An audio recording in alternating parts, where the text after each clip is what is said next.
The Formula One preseason testing is right around the corner, and all eyes are set on the big three teams of the sport: Ferrari, Mercedes, and Red Bull. These are teams which always amaze the crowd with distinct innovations, and the 2023 season seems to be no different. Take the 2022 season for example. Red Bull, Ferrari, and Mercedes came out with their own distinct designs. Some of them worked out beautifully, while the others seemed to be a terrible mistake. So, the question we have to answer now is, what has these three teams done in the winter break? Who will come on top on the first race of the 2023 season? Has Mercedes been able to solve their fundamental issues coming into 2023? Has Ferrari been able to solve its power unit problems? Or is Red Bull going to continue its dominance in 2023, despite the penalties imposed on the Milton Keynes-based team? In today's video, we'll be looking into what the big three teams have done over the winter break to try and answer all questions. So, let's begin. Mercedes is the team trailing the leading pack by at least 6 months of car development. Besides their failure to perform as expected with the W13, the team has taken its stand in favor of the narrow side pods design.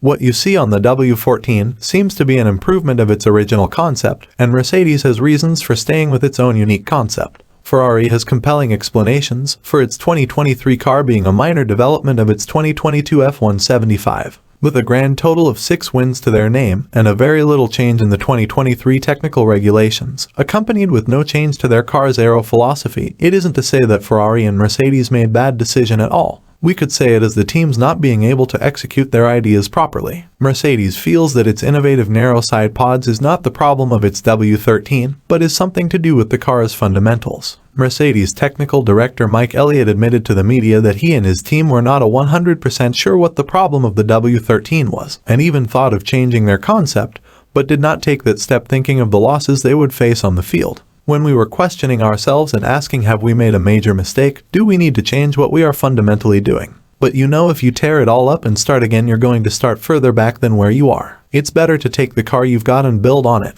Although we had a lot of problems with the car last year, there was also a lot of goodness in the car. There were things it did well. You have to be careful not to throw those things away by starting again. Toto Wolff backed his technical director by confirming that the team's analysis led to the conclusion that the side pod's design is not to blame for the team's 2022 performance deficit. We have analyzed it back and forth, says Toto Wolff, and we believe this side pod is not a performance relative part. I love the fact that we stayed bold and continued to follow what the science says for us. It is true that the component that is least noticeable and has the most impact on a car's performance is the super powerful underfloor. In reality, the side pod arrangement is really a second-order option for how to best balance the cooling requirements with the competing necessity to maximize airflow speed via the space between the rear wheels, as that improves underbody performance. The placement and geometry of the critical inlets to the underfloor will be affected by the side pod shape, which is dictated by the radiator configuration. The aerodynamic performance is not significantly impacted by the pods alone. Unfortunately,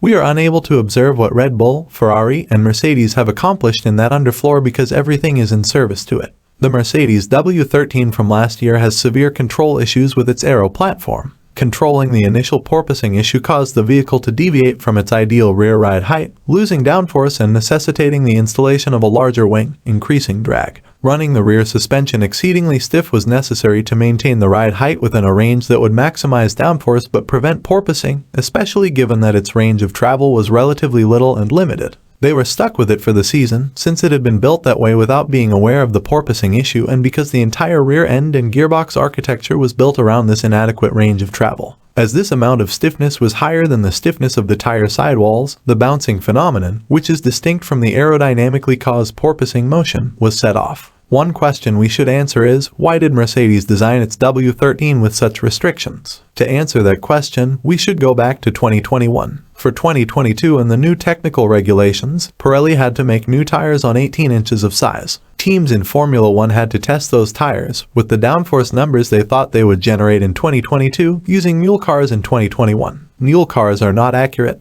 because the mules are not designed according to the 2022 regulations. This led to Mercedes gathering data which did not suit the 2022 regulations, resulting in the team moving on the wrong direction in terms of car development.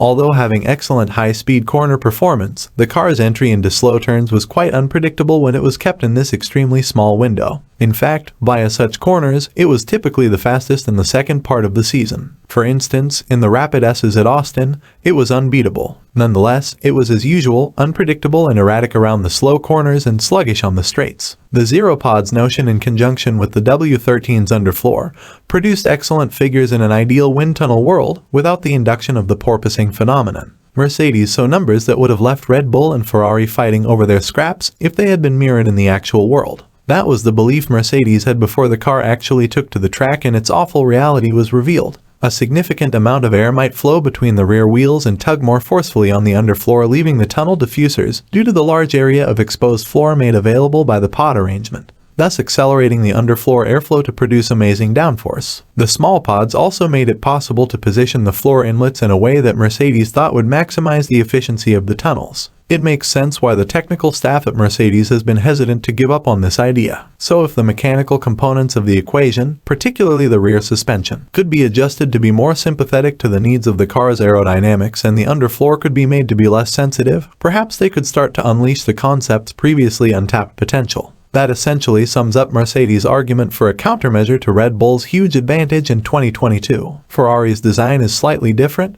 but it has led to a similar choice to Mercedes, keyed it with some minor adjustments. In addition to improving the efficiency of the louvers there, the outwashing sidepod fronts and the depression in the sidepod tops also kept more of the airflow aimed towards the beam wing without spilling over the sides, generating significant downforce. This, along with a specially designed power unit that provided extremely strong acceleration out of the corners, created a car that was good enough to win 11 pole positions last year, which made Ferrari the team to score the highest number of pole positions in the 2022 season. But because the power unit was unreliable, most of the season had to be spent operating in a detuned state.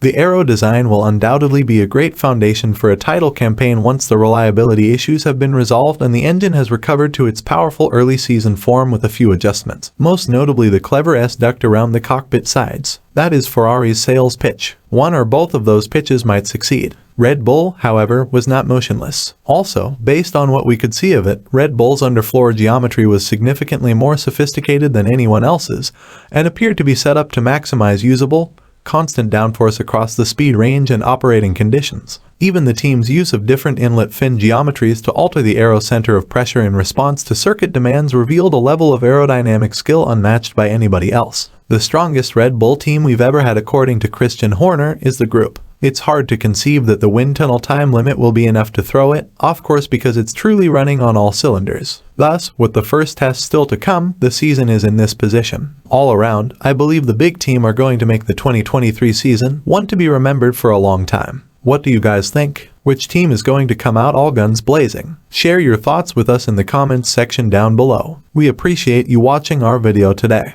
If you like what you see, please subscribe to the channel and switch on the notifications to be notified when we release new content in preparation of the 2023 Formula 1 preseason testing.